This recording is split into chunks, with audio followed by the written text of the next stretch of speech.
Hey out there, everybody. It's Jim Johnson, your host here at Contractor Radio. Contractor Radio is designed to give you that edge out there in the field. And we're going to be talking with a pretty amazing guest today.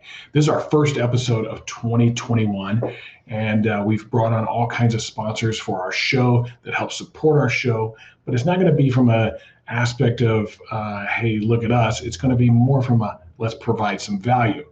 And one of the things I wanted to do with our first show this year was to really provide some impactful value for you guys as contractors.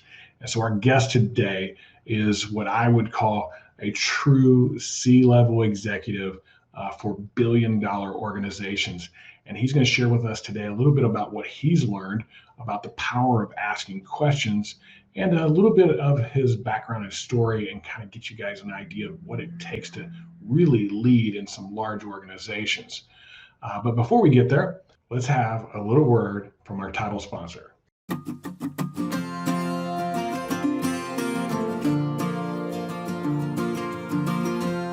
It's most important to have a strategic partner, and that's the way that I look at Atlas. They're my strategic partner. You start breaking it all down and you look at the product and you look at your company and what you're trying to deliver to somebody, and Atlas right now is pushing that best product by far. We feel like it's the best product out on the market. It's a no-brainer when it's time to sell. The shingle actually sells itself. I've been incredibly impressed, actually. They have the best warranties. They can guarantee no streaking. They can guarantee longer lasting seals.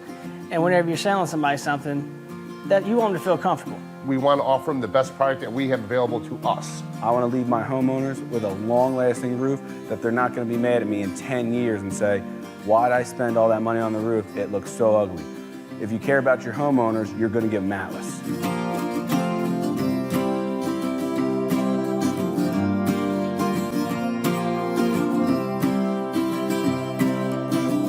Atlas is a great partner for customer service. We have any issues, we do have Mike come out immediately and address those. If we have any warranty claims, they back us up, and they're very supportive of what we do and how we do it. Atlas takes care of me. They want to make sure that I'm happy with the products I'm putting on, the literature that I'm getting, the questions that I have. We never had support from the other companies, none. I like my partnership with Atlas. I feel like I'm not a commodity. They make me feel like your opinion matters. They kind of treat us like family. We started with Atlas and we won't change Atlas. Our relationship will be forever.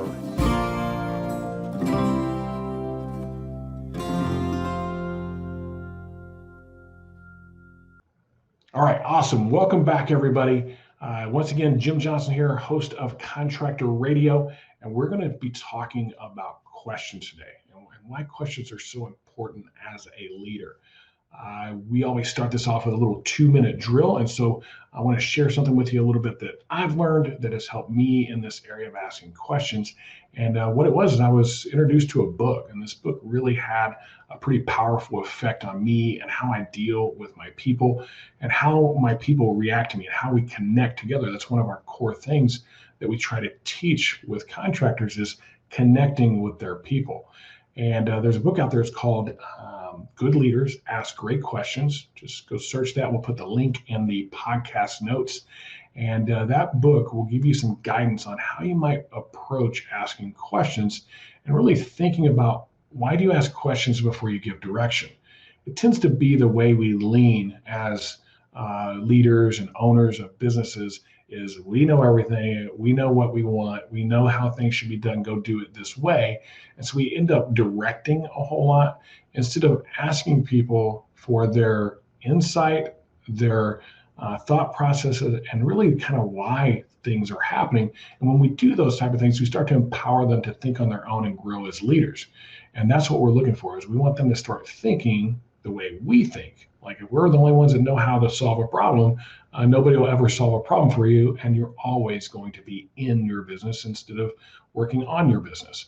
But if we get people to understand how to think about things and to grow through those questions, we can start to empower them to lead our businesses a little bit better. So before I bring on our guest, we want to have another quick sponsor come on and share a little bit about what they do. Contractor Radio has been brought to you today by Contractor Coach Pro. If you're tired of all the chaos and you feel like you don't have a plan and you're not setting yourself apart from your competition, contact us at Contractor Coach Pro by taking a free assessment that you'll find on our website at contractorcoachpro.com. Once you take that free assessment, we'll set up a time for a free strategy call to give you some advice and guidance on how to grow and scale your business immediately. We look forward to hearing from you at contractorcoachpro.com. All right, welcome back, everybody, and thank you for taking some time out with us today here at Contractor Radio. We have an amazing guest today. This guy is a C-level executive, a professor at a university. He's worked with billion-dollar companies. He's coached contractors. He is literally one of the end-all and be-alls that I look at as a mentor in my life. We haven't known each other very long, but in that time, we've really grown close. I hope there's some mutual respect, but I'm probably running him a bit ragged and asking questions and trying to learn from him as much as I can whenever I find somebody like that in my life. I want to make sure that we have that type of connection. And in just this short amount of time since this summer, I've already learned so much. And I wanted him to share some of that with our listening audience here at Contractor Radio. And so welcome to our show today, Dave Harrison. Dave, welcome to Contractor Radio. Thank you.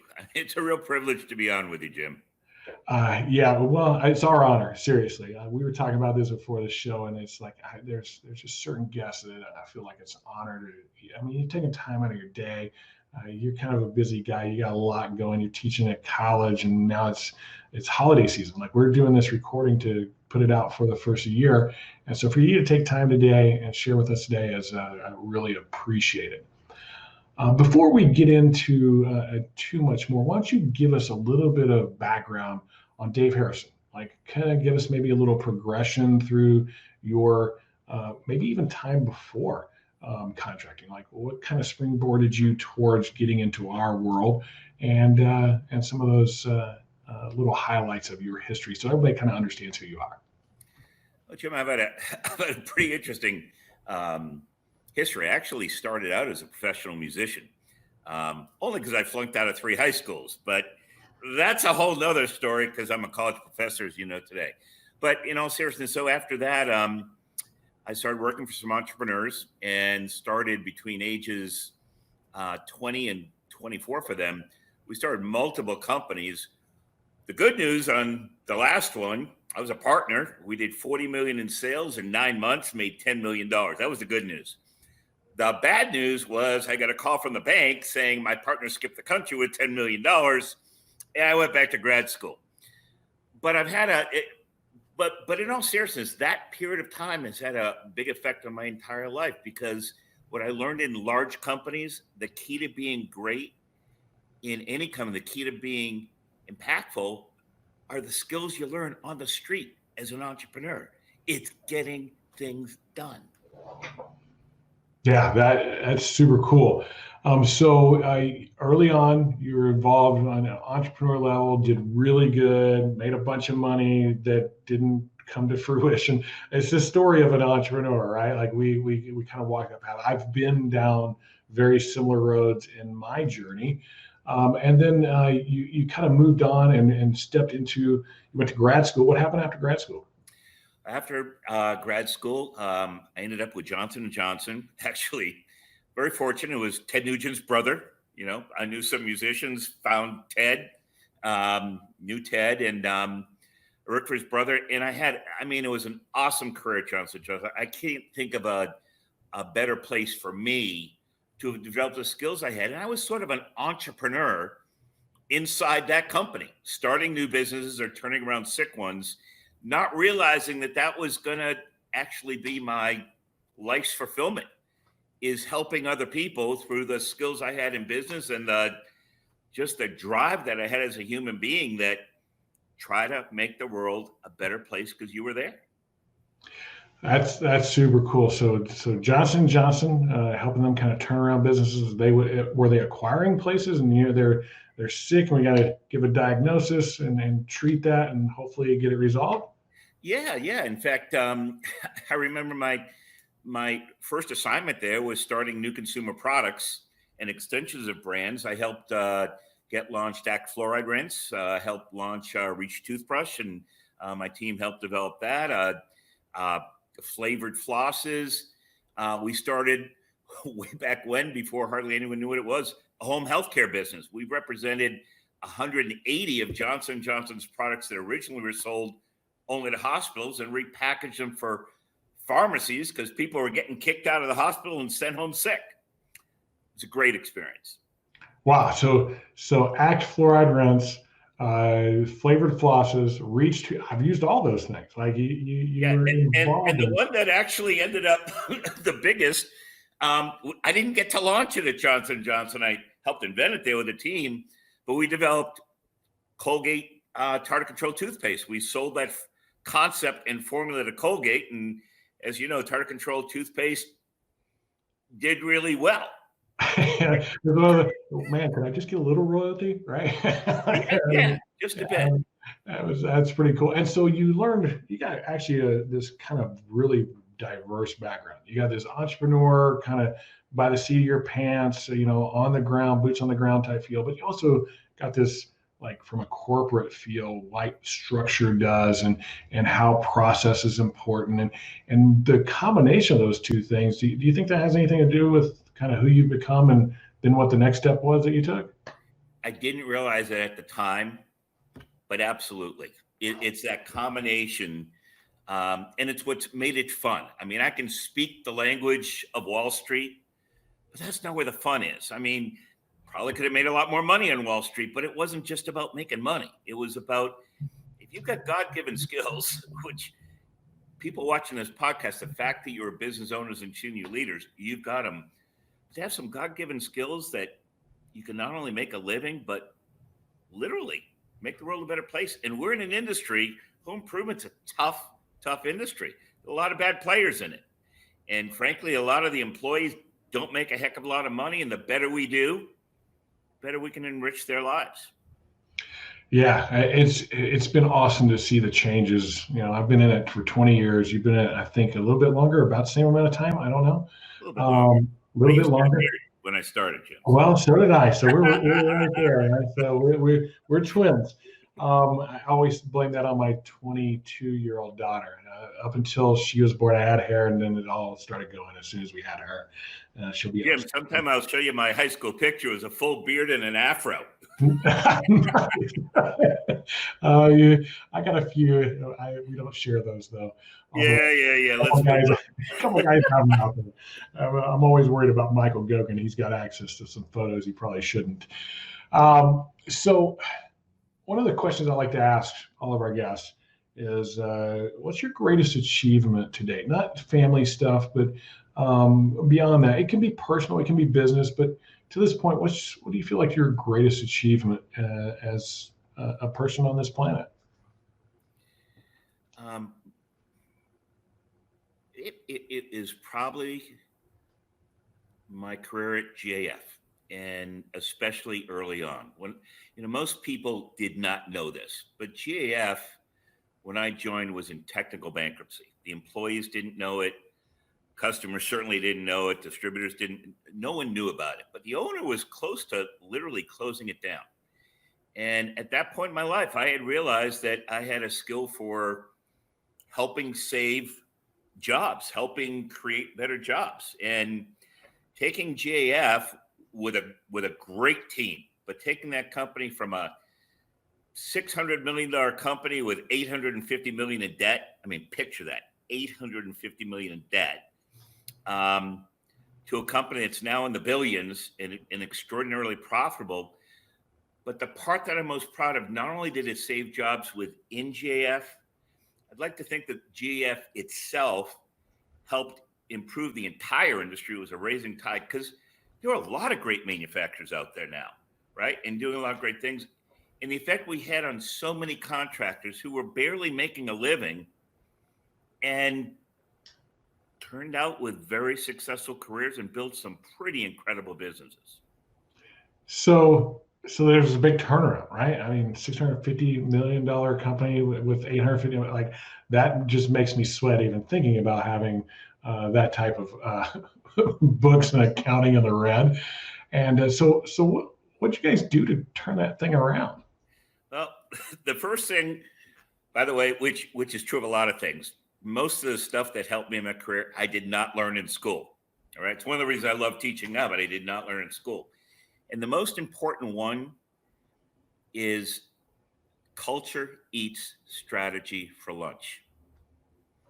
Culture eats strategy for lunch. If you've got a team that people feel like they belong to something special, they're focused, they feel like everyone on the team adds value, and are proud.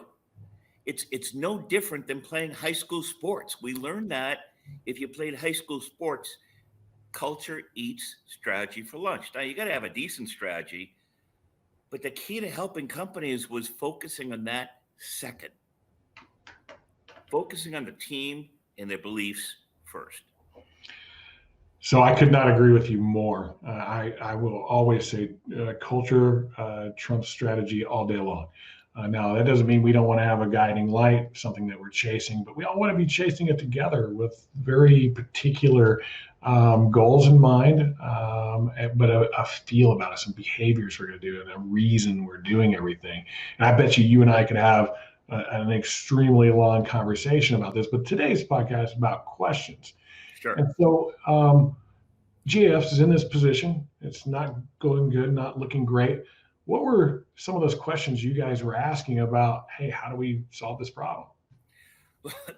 That's interesting. So when I started, the first thing I did was go out and travel, right? And meet contractors and meet distributors and meet customers. And remember, GF unusually was both in residential and commercial. So I went out and asked a bunch of questions. And the thing that I discovered was fascinating, especially back then. No one trusted each other. Distributors didn't trust manufacturers. Distributors didn't trust contractors. Contractors didn't trust distributors. Nobody trusted each other. All right. So that's the first thing I learned through the questions. Second thing I learned through questions is it seemed like there were two types of property owners. Those who said to themselves, I remember going to school with some of these guys and I don't think I trust them. And I hear so many bad stories. How do you find a contractor that you can trust? Or you had another group of people that said, you know what, this home improvement stuff, it's pretty simple. If you're sober enough to get up on my roof and not fall off, you're qualified to give me a quote. And so the key starting point we said is, well, if that's what's going on in the industry today. You have half the people who don't think there's any risk, and you got another half that thinks there's a ton of risk. That's a huge problem. And if we could help solve that problem, we'll end up better off. And notice the key thing in there. It wasn't focusing on how to fix us. It was focusing on your customer and your customer's customer and asking yourself, what causes them pain?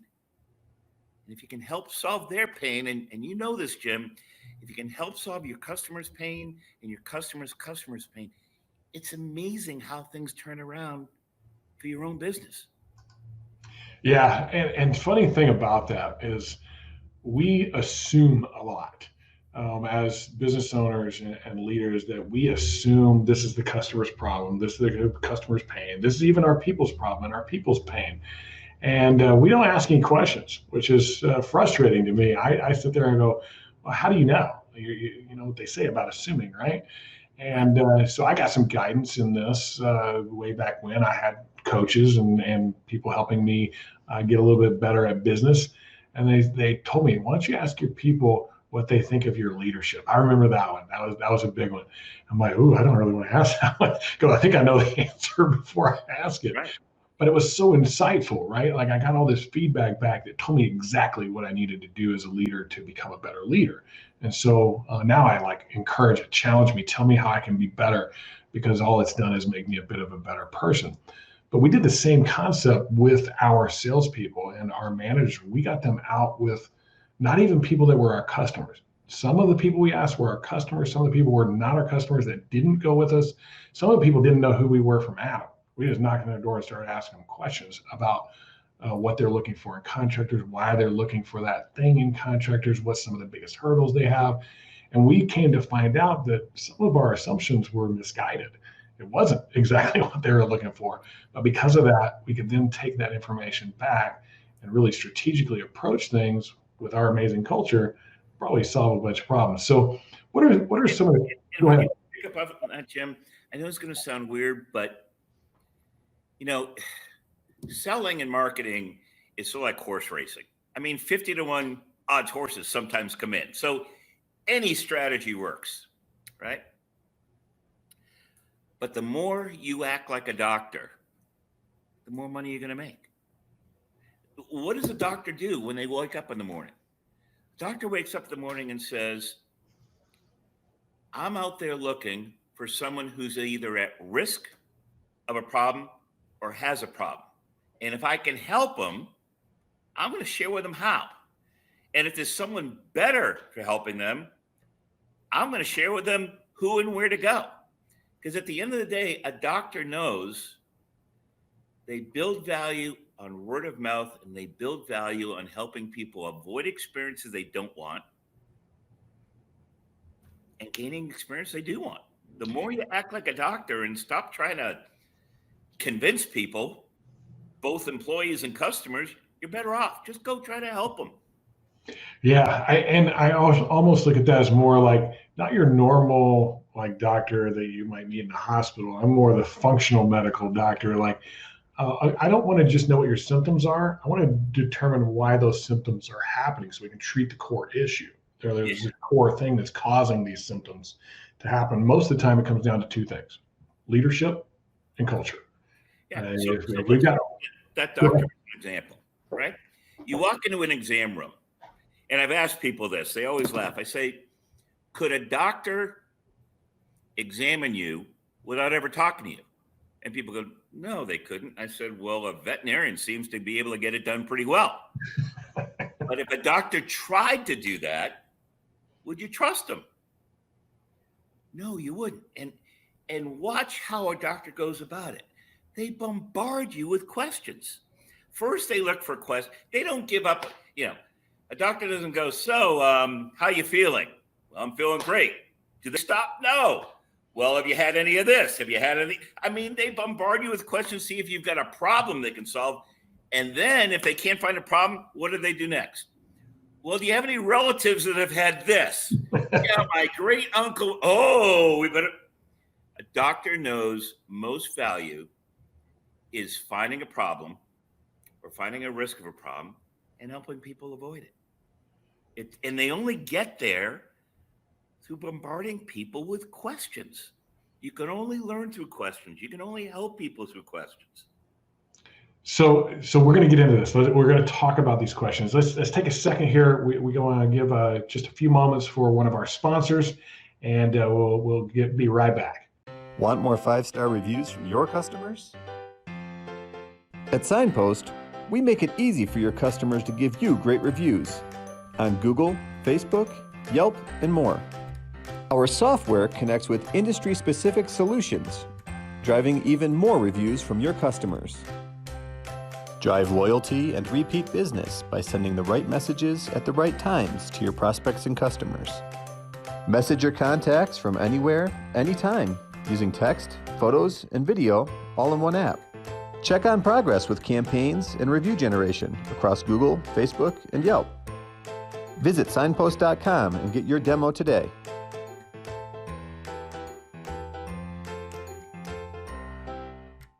All right, awesome. Good to be back here with Dave. And we're talking about this kind of idea of power of questions as leaders and what those questions might be and the practices that we might include as leaders in asking questions. And so let's start with point number one. Point number one, why do you ask questions in the first place? Like, what's the purpose behind that? Jim, the funny part to that is, like a lot of things, I learned that the hard way. All right. I started out an entrepreneur, right? As an entrepreneur, you have an idea, you want it done, you direct people what to do, and you build. And then you realize you can only build so far. And then I ended up at Johnson & Johnson. And the CEO of Johnson & Johnson, honestly, for a while, I couldn't understand how he got to be chairman and CEO. And my friends and I, we couldn't either. And I'll share with you why. Because every time, if you had one night's notice or a month's notice or a year's notice, you knew the questions he was going to ask you. And I remember thinking, the guy only has 5 key questions in his repertoire. How smart could this guy be? And then I thought about it. And then I realized this guy is a genius, the best leader I ever worked for. And it was because of his questions. All right, now you know you got to tell us the questions, right? Like that's where we're at. So that's why we're asking questions, is we start to get the information that we need to make really hopefully good decisions and grow our people. Would be my guess. Is that a fair assessment?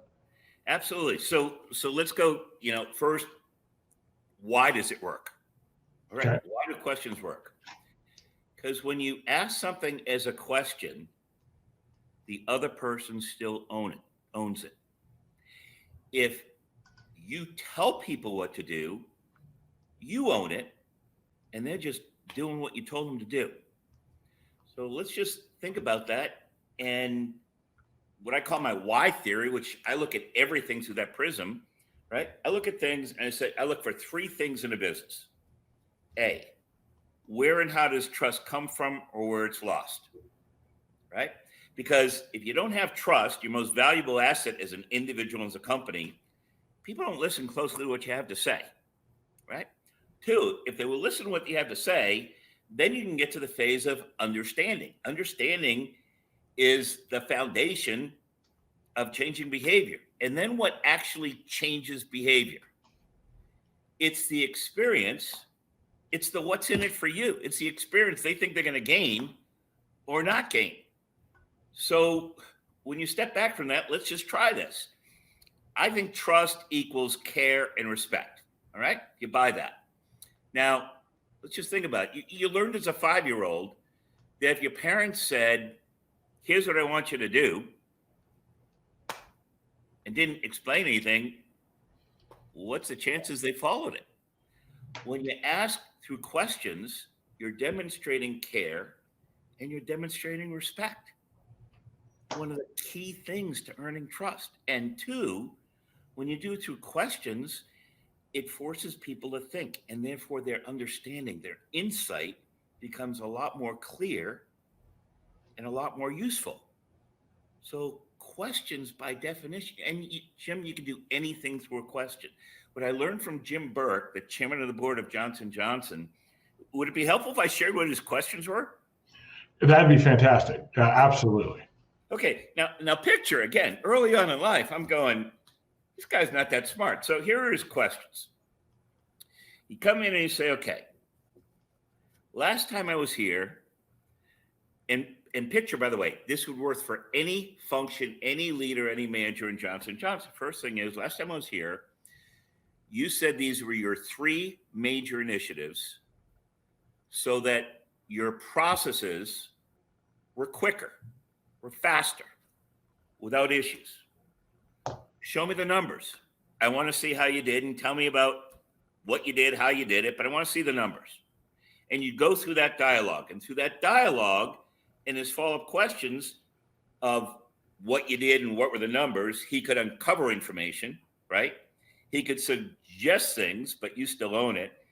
Based on tone of voice, you could even direct things. He can certainly learn things all through questions. And it'd be a robust discussion, but again, the employees would own it. Then his follow-up question was, okay, between now and next time I come, what are your 3 major initiatives? And it was always the same 2 things. First, it was how fast we got things done, speed, right? Because speed adds value. The second one is value itself. And the key on value is, how are you helping somebody else who depends on you? Avoid an experience they don't want, or gain experience they do want. Now, value could be employees. It could be suppliers. It could be distributors or retailers. It could be end users. It's anybody who depends on what you do that can affect their experience. And again, it was the same thing. Last time, these are your 3 initiatives. Show me the numbers. Let's talk about it. A lot of questions. Then what are your 3 initiatives between now and next time? So it's first speed, then value. Then the third one was waste. Now we figured out pretty quickly waste could come in 2 types. One was time wasted, and the other was money wasted. So he was sort of capturing both, but at the end of the day, eliminating waste increased profits. The fourth was capability. A lot of that was training. A lot of that was who we bringing into the teams. A lot of it was who we developing as a leader. Some of it was even equipment and technology. And the last one that he did, again, here are the 3 initiatives last time I was here, showing the numbers, right? Then what are your initiatives? The last one was culture. Because at the end of the day, Jim Burke would tell you the most important thing in Johnson & Johnson's success was the culture of the organization. Everybody felt like they played a role. Everybody had pride working for that company. Everybody knew we were focused on helping others be better off. And if others were better off, Johnson & Johnson would be better off. Same foundation. Trust, most important asset. And understanding, cause and effect. And then what drives behavior? What's in it for me? Whoever it is, whether it's employee, distributor, retailer, customer, what's in it for me is what drives behavior. And the what's in it for me is an experience you're helping them avoid or gain. Does that make sense? Yeah. So if I understand things correctly, right, the core behind all this is trust, understanding, and incentive. And so those 3 components are driven by why, right? Like they're driven by this idea of why am I doing all this in the first place? Yeah. So if I look through that lens and I ask questions in regards to that, and to trust, understanding, and incentive, why are these things that are important to you at this point in time in this particular circumstance? And then if I go to the other really kind of 2 questions Jim Burke asked, the CEO, was he CEO of Johnson? So he asked these questions. And chairman, and then he went on to be, frankly, when he left Johnson & Johnson, IBM, people forget this, IBM was in deep trouble in the late 80s, early 90s. He went on to be chairman of the board of IBM, and he taught a second key lesson I learned from this one, right? He went out and hired a CEO as chairman that came from a cigarette company. People said, what an idiot. But here was the lesson. Great leaders hire for talent versus experience.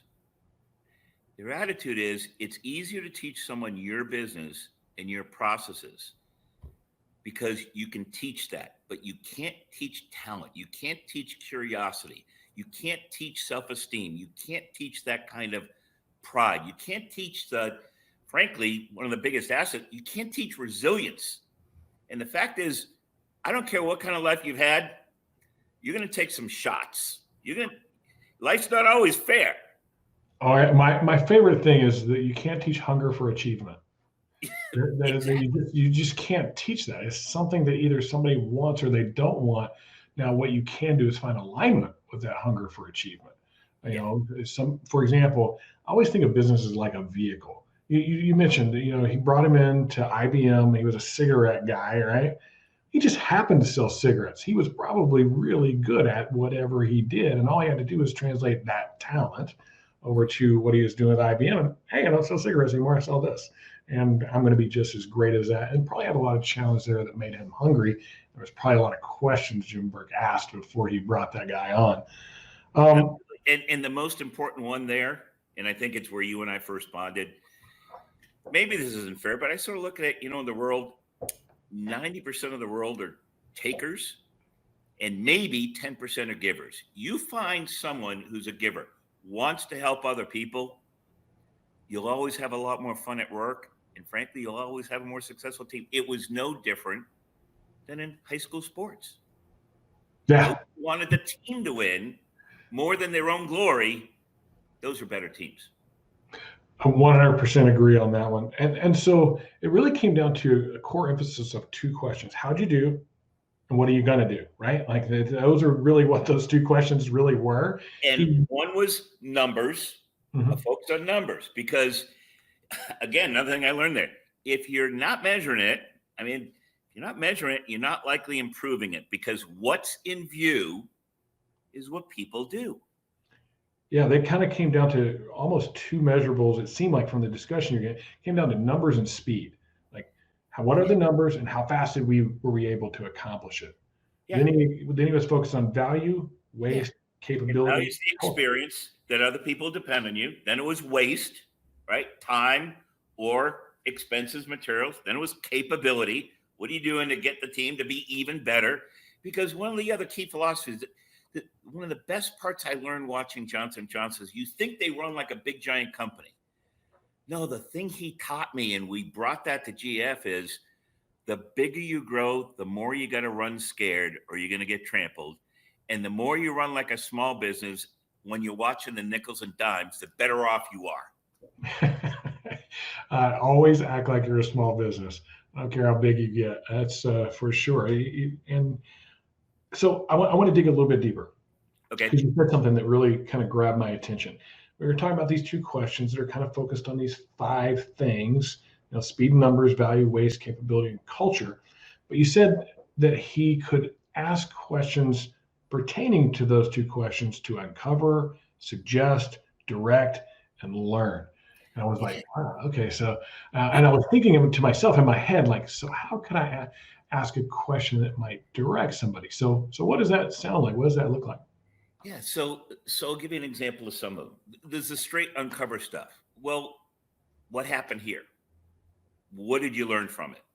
What did you gain? Let's uncover it. Let's try to suggest. Did you consider any of these 3 things and rule them out for any reason? Notice now I'm suggesting, right? Direct it. This reminds me of a situation I was in when I was about, similar in my career. Boy, am I glad we did it. This is what we did, and here's why. You're sort of directing now, right? You can explore. Hey, let's brainstorm some options. One of the ones I like to ask whenever it comes to directing is, how do you think it would turn out if we did this? And exactly. And then you kind of see the light bulbs go off and all that other, oh yeah, that's actually a pretty good idea. And you turn it into being their idea. Right? And that's the goal, is like, this is all their idea and they feel more empowered and they're running with it and own it. And it's not manipulative, right? Right. This is manipulative. No, this is helping them learn. People, when they have insight, people want to do a good job and want to be accountable if you give them a chance. We often don't let them be accountable and a chance. And you know why? Because we think we know the best way. And if they're not doing the best way, can I share one other key thing I learned at Johnson & Johnson as it relates to that? Yeah, absolutely. Me. All right. So I remember Jeff Nugent, a brilliant guy. After he left Johnson & Johnson, he went on to be CEO of Revlon. And picture he and Ted, how the heck did they come out of the same household? But I remember something he shared with me that was real meaningful. Because at the time I was having trouble delegating. I was having trouble really building things, but I got a ton done. He said, Dave, think about it this way. If you can find an employee that 75% of the time they do it somewhat similar to the way you did it, and 20% of the time you look at it and you go, oh man, I can't believe they did it that way, but it's an acceptable outcome. And 5% of the time you're going, what? Why? If you can find a 75-25%er like that, delegate all day long. That's a great employee. A lot of entrepreneurs have trouble with that. And that's the difference between going beyond the entrepreneurial stage, right? Most of these guys, how do they end up in home improvement? Because they knew how to get things done. They knew how to build stuff. It wasn't their leadership skills. And then they get to that stage of, hey, this thing's now growing. How do I now lead it? Frankly, Jim, you know this. That's why Inc. magazine exists, because it's a graveyard of companies that couldn't get beyond the entrepreneurial stage and then to the professional stage. And what's the biggest difference? One of them is documented processes, and the other is accountability. Yeah, I would say a third, culture. It would add that culture, and you nail those three things, and you're usually doing pretty good. The problem I see with most owners, where this particular thing that you're talking about is they're scared. They're scared that somebody's not going to do it as perfect as they are, and sometimes it's pride. So fear and pride get in the way. Greed, like they think, hey, if I do all this stuff, I don't have to include this person so I can make all this money, which is short-sighted because I'd rather have a smaller percentage of a lot of something than a large percentage of a little of something. And the more that you start to get these concepts, I got some of the very same advice that you did. Hey, you got somebody that can do 80% of what you can do, delegate everything you can to that person. Right. And so that's what we were always looking for. Somebody could do 80% of what I was expecting. And then the other 20%, grow, coach. The other it was always that 5% is like, why in the world did you do that? But that's okay. That's how people learn. And Jim, one of the key steps to that is when you're an entrepreneur, when you're young, you can't afford anything to go wrong. This is how I want things done, right? The changeover is shifting from here's how I want it done to here's the outcome I want. If you got questions, I'll share with you how I might have done it. But if you don't ask me, I'm going to assume you know how to do it, but I'm going to hold you accountable. Is the outcome. So it's shifting from how I want something done to the outcome I want done. That's actually one of my favorite questions. Here's the outcome I would like to get to. Do you believe that you can achieve it? And if so, can you surpass it? Right. And it's so cool because most people go, yeah, I can surpass it. And you go, well, okay, tell me how you're going to do it. I'd love to see that. And there's that measurement. How'd you do on that? Well, I did all of this and I failed here. Okay, cool. No problem. Let's work on those pieces and keep moving forward and taking those steps. So a similar type thought process, I think, is kind of the way I see things on that realm of growing these leaders is the more of them that I can have, the more capacity it gives me to pursue what I'm really after, which funny enough, I'm always after like stepping away and handing it off to folks as I move on. And I've been fortunate, been able to do that a few times. And I'm on the same path here. And at some point, I want to see that happen. Okay, so I got another question for you. Sure. We're starting to understand the power of questions, some of these questions that you can ask, the types of questions that you can ask. How'd you do? What will you do? How to ask questions like to uncover something, to suggest something direct and learn. So to take from there, what's the best piece of advice when it comes to questions that you've ever gotten from a mentor? Is it Jim? Yeah. Not me, Jim. Much better, more powerful, and more important person. Like I shared, Jim Burke was the the best leader, and I've been fortunate. I've had some other good leaders and with different skills and different things. I mean, in some ways, Mr. Heyman, the owner of GAF, in other ways was a great leader. I mean, he was to the extreme. This is the outcome I want. Go. and go. But something I learned from him that I don't see as much in smaller business. So it comes to another suggestion, and it ties to something you just said. A lot of companies, when they do their numbers, it's a forecast. They set a number, they set an objective, they set a goal. Mr. Heyman always had us set the goal and then the stretch goal. And his feeling was that if you make the goal, you don't feel like a loser. If you stretch the stretch goal, now you feel absolutely awesome. But you feel pretty good making the goal. And having those two numbers instead of one was a pretty important part of that. That's actually really good. That is a good piece of advice. And we do talk about that with our clients whenever we're setting their salespeople up, right? We're talking with their salespeople and we want to get some expectations, because that's one of the problems in our industry is there are none. It's like, just go sell as much as you can and there you go. That's the expectation, which leaves it up to human behavior at that point to do whatever it is I feel I need to do to survive, not what this company needs to do. And so that we can get into a big conversation about that, but we set up quota, like minimum, like Right.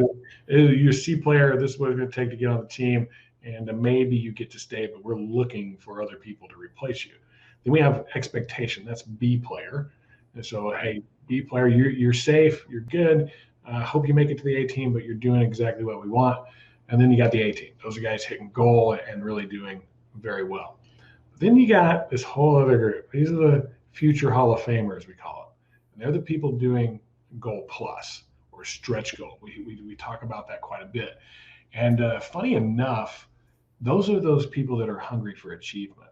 They're not really motivated by money in most cases. They're motivated by achievement. They want to win. They want to.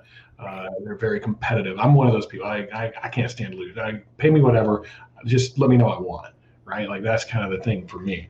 And I think we should identify more of those people. And I think there's more of them out there than people think there is. Because I think they always think of them as like the quarterback and the shortstop and the point guard on the basketball team. They're not really. They're all the people that wanted to be those people. Jim, do you remember the name Red Auerbach? Oh yeah, Boston Celtics coach for many, many years. Boy, there's a trophy or something that has something to do with him. So go ahead. He's awesome. And by the way, interesting thing with him, his family never lived in Boston. He commuted from Washington, D.C. I always thought that was funny. But anyway, my uncle was a good friend of his. All right. My uncle did some consulting for Red Auerbach. And I remember one of the key lessons I learned about Red Auerbach's philosophy.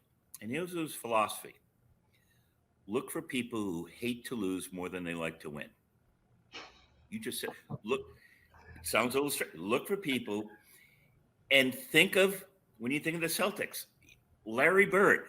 I mean, he is a poster child for a guy who, he liked to win and celebrated for about 3 minutes. But he hated to lose. To the end of the game, they could be getting their butts kicked, but you knew he was going to give it everything he had to the very last minute. If you build a team that wants to be part of a team, and Larry Bird was great on assists, and Bill Russell, same thing. Both of those had that characteristic that Red Auerbach looked for. Build a team around that talent. Teach them the business if you need to. So that kind of brings me to one of my last questions. I think it's the most important question that we can ask. It's the question of ourselves, of who we want to be. As you're sitting here as an owner, entrepreneur, a contractor, and you're trying to figure out all of this stuff and be a good leader, the first thing you need to ask yourself is, who do we want to be? And so do we want to be that uber competitive, just everybody hates to lose type of feel? That may be perfect for some people like me. That was us. We were sports and the whole bit. And we're talking seething anger if I got second place and I didn't sleep until I got back into first place. And all of my people were like, it was just who we were. But not everybody fits in an organization like that. Not every owner can lead an organization like that. So ask yourself who you are and who you want to be. Just because an organization is built like that doesn't make it the only way to succeed. My grandfather had a great saying. He said, there's 1,000 ways to skin a cat, but only one of them gets it naked for you. And so it's the one you believe in. Like, I believe that I'm going to skin this thing this way, and that's actually going to happen. And so this idea of asking yourself who you want to be, if you can figure out who you want to be and you believe in it, it's going to make the biggest difference in you actually getting to success or not. Would you agree with that?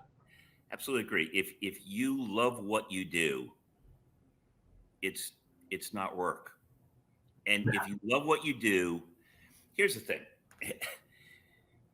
If your purpose is money, you're always going to be a loser because there's always someone that's making more. But if your life has purpose, you get the best of both worlds. If you have purpose, you'll always make enough money. But your life will have a lot more meaning. You'll be a lot happier. I got a lot of friends who became multi-millionaires. Heck, Sam Heyman was one of the least happy people I knew, and he owned GAF, and that was only one of 4 companies he owned that were, frankly, just as big. But if you find what gets you up in the morning and helping you feel good when you go home, and you happen to make a living at it, man, there's nothing better. And that makes Yeah. you.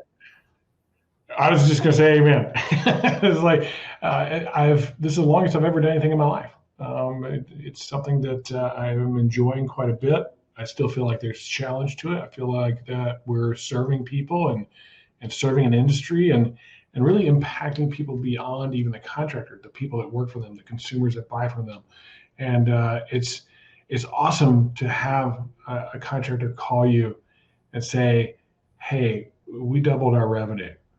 And because of that, we did this for our people. Like, that is so cool to me. Like, that's the part that I don't care about, the double revenue. I care about what you do with that revenue for your people. And getting this idea of serving and giving over taking and receiving, I'm going to preach it. I'm going to preach it. It's just the way that I've been able to find success myself, and I think it is the key. And really, there's kind of a good book about all that stuff out there. So it's something we might want to pay attention to. I got a question for you. Sure. We all only have so much time on this planet. At some point, that comes to an end. And when that does happen for Dave, what do you want your legacy to be? How do you want to be remembered? Well, there's clearly the family stuff. I mean, I think the best thing I've ever done in my life is I'm a really good grandfather. And I love those grandkids like you can't believe. But from a legacy standpoint, I want to be known as someone who helped others succeed in ways and to degrees they didn't originally dream, helping people achieve their dreams and affecting other people's lives with the God-given skills that I was fortunate enough to get. I may have flunked out of 3 high schools, but that's not where the learning takes place. And I did learn the big corporate business skills, and I did get the graduate degree. And frankly, I'm a full-time professor now at one school and a part-time one at another school. Unfortunately, professors complain like crazy how hard that is. It takes me about 7 to 10 hours a week to do all that. And I'm one of the highest rated professors in the school. It's giving back. It's helping others find themselves and achieve their dreams. And that's what I hope I'm remembered for. So that gives me a follow-up question. So you're doing that in school, teaching people and that kind of thing. You're helping them along that path. You've helped others along that path. How do you plan to continue to do so otherwise? Well, that's an interesting question, Jim. I'm at the stage of life that, I've tried retiring 3 times and hated it, so I failed at that. But I'm taking it a little easier. But frankly, since I met you and your team, I mean, it's people may not know, it is an incredible team of experts. But I feel like I found a place, and with you and your team, that's the same religion. You have a lot of the same beliefs. You have a lot of the same drives. And frankly, if I'm fortunate enough, I would like to spend the rest of my life both teaching at the university, but also working with you and working with your clients and working as part of your team to help affect this home improvement industry to be a little bit better off. And we could not be more excited to facilitate that. I think you bring amazing value, not only to our team, but to us as individuals. We're going to learn a lot from you, but our clients are going to learn a lot from you. And over the next months, we're going to be putting together some great content, but I've got some even better news for everybody. At the beginning of the show, I talked about how I sent off the book to you, and you kind of read it and reviewed it, and you came back to me with, I was kind of surprised, pretty glowing. You're like, hey, this is actually really good. And you asked me, you said, hey, is there a way I could get involved? I would love to be involved in that. I got some things I think you could add to this that would make this book even better. And you said, maybe a collaborator, maybe I could write the foreword or, that type of thing. And I said, well, why don't you have some content? Let's see what you got. And you started putting some things together. We went back and forth. And I am excited. I think this is like a big thing. I'm excited to announce that you and I are going to co-author this book together, this Contractor's Blueprint. And this first volume 1, is on the foundational side. We're going to do volume 2 on the operational side together. And we're in the process now of melding our content together, which has become more of a challenge than I thought. Not that it's hard to do, it's just where it is exactly going to be the right thing and have the right feel for the book. And we're getting there. We're almost done. It's a bit of what's delayed it, but that's cool. We're going to go from a great book to an excellent book. And we're going to do it together. I can't wait to do it with you. I can't wait to announce some of the other things we have planned for the future together. And with your help and guidance, I think we're going to get there in shining colors. It's going to be a lot of fun. I think so too. It's an honor for me. I think the book's going to be great. But Jim, at the end of the day, the people I've met on your team, and I know there's still some that are coming on. I mean, it's a real privilege for me. So thank you. Well, what we've been trying to do is to put together an executive level coaching team that you don't have to pay an executive level salary to. I mean, just go hire a CFO. There's $150,000 at least, just barely. You might get a halfway decent one. But for what it costs to get some coaching from us, you get a CMO, you get a CEO, you get an HR officer, you get a finance, like all these different people that have these elite skills in various areas of our business that are important to the success or failure of our business, and being able to lean on those people. How great is it to see that? I couldn't be more excited about the people we have and their talent and expertise, but also the culture of everybody just willing to challenge each other and push each other because we all have our own strong beliefs and thought process, but we're also willing to listen. And that's how I'm going to wrap this up. The only way that any of this happens is because we're willing to ask questions, listen to the challenge, get trust, understand, and know where we're all going together. That incentive is going to be there for us because we understand our why. And it's super cool to see this whole team coming together around that. It's our strategy deal was off the charts cool. We had a lot of fun. And so Tiger Woods has a coach. Right? Yeah, the greatest of the great have coaches. There's a great book out there called The $1 Trillion Coach. If you haven't read it, you should. It's awesome. He coached Apple, Google, all these different people, and I learned a lot from that book. And so, if these great executives, these great athletes, they all have coaches, why don't we? And here's the thing that I think is that key point. The reason contractors don't get coaches is fear and pride. That's part of it. A little bit of greed, short-sightedness. So those 3 factors are always there whenever we're making those kinds of decisions. But I think some of it is this, well, I know this thing. What do I need this guy to help me for? It's not that I don't know this thing. Like I don't know nutrition, so I get a nutrition coach, right? What we don't understand is, yes, we know how to install and apply, or we know how to sell it, but do we know how to run it as a real business? Like actually knowing how to run a business from a leadership, culture, accountability, finance, process standpoint of things. I would challenge most people that everybody could learn something in those areas. And I would challenge you all to find a coach, whether it's us or somebody else. Find somebody that's been down the path, because if you can go down the path that somebody else has been so you can avoid all these mistakes. I always think it's funny, this whole fail forward thing. I always laugh every time I hear that. Which I think there's some value in, don't get me wrong, but why would I fail forward in something that somebody's always already proven that, hey, that's the way to do this thing to get ahead? Now that I know that, now I can start failing forward by innovation. I can start changing the way an industry is done, or a way a business is done. It's just, I learned that from a Tibetan monk, actually. He's like, why would you go and fail forward? What is that all about? Somebody's already done that. Why don't you just go learn from them?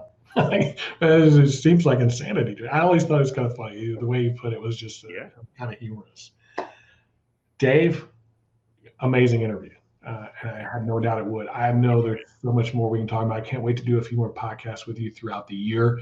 I know we were focused on questions today, but I got lots more questions. There's this whole, I want to ask about this GAF thing a little bit more and kind of what went on there. Some of the people you've met and know over time. Like I want to know more about Ted Nugent. He's actually one of my heroes. So It'll be cool to do some more interviews with you in the future. It'd be a privilege. Thank you, Jim. Welcome to the team. Glad to have you. You've already actually started with a couple of clients. You were in our strategy conference, and we look forward to meeting one tomorrow morning. Awesome. Great. Well done. Perfect. All right. Hey, Dave, have a great holiday. Happy New Year. I hope that this particular podcast helps our contractors that listen to our show to move forward in their businesses. And make sure if you hear Dave on one of our podcasts, hop on, download, subscribe it, because the information he shares is from a tremendous amount of experience and history. And those are things that you do not want to pass up. Thanks, everybody, for hanging out with us here on Contractor Radio. We will see you next week.